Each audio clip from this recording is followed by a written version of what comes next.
অনেকে দেখছি শাকিব খানকে নিয়ে অনেক কিছুই লেখালেখি করছে, সুড়ঙ্গ টুতে নাকি শাকিব খান ক্যামিও দেবে। অনেকেই দেখছি ফেসবুক ইউটিউবে পোস্ট করছে, লেখালেখি করছে সুড়ঙ্গ টুতে শাকিব খান ক্যামিও দিবে। আমি তাদের উদ্দেশ্যে বলতে চাই এটা সম্পূর্ণ ভিত্তিহীন কথা, কারণ এখন পর্যন্ত রায়হান রাফি অফিসিয়াল ভাবে কোনো কিছু বলেনি যে সুড়ঙ্গ টুতে শাকিব খান ক্যামিও দিবে। আর শাকিব খান ক্যামিও দিবে না সুড়ঙ্গ টুতে, এটা 90% শিওর শট।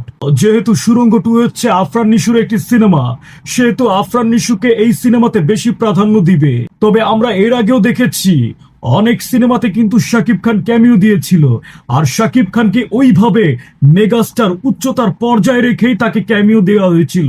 আমি রায়হান রাফি সহ সকলকে বলতে চাই, যদি বাই চান্স সুড়ঙ্গ টুতে শাকিব খান ক্যামিও দেয়, তাহলে অবশ্যই শাকিব খানকে ওই পর্যায়ে রেখে তারপরে সুড়ঙ্গ টুতে ক্যামিও দেওয়া লাগবে। আর সুড়ঙ্গ টুতে শাকিব খান ক্যামিও দিলে সুড়ঙ্গ টু যে বাম্পার হিট হবে এটা বলার অপেক্ষা রাখে না। এবং আমরা সাকিবিয়ান এবং সিনে ভক্তরা চাই সুড়ঙ্গ টুতে যদি শাকিব খান ক্যামিও দেয়, তাহলে শাকিব খানকে সর্বোচ্চ উচ্চতায় রেখে তারপরে সিনেমাতে ক্যামিও দেওয়া লাগবে। কিন্তু আপাতত অনেকে লেখালেখি করছে যে সুড়ঙ্গ টুতে শাকিব খান ক্যামিও দেবে, এটা সম্পূর্ণ ভিত্তিহীন। আগে এটার অফিসিয়াল অ্যানাউন্সমেন্ট আসুক, তারপর আপনারা লেখালেখি করেন।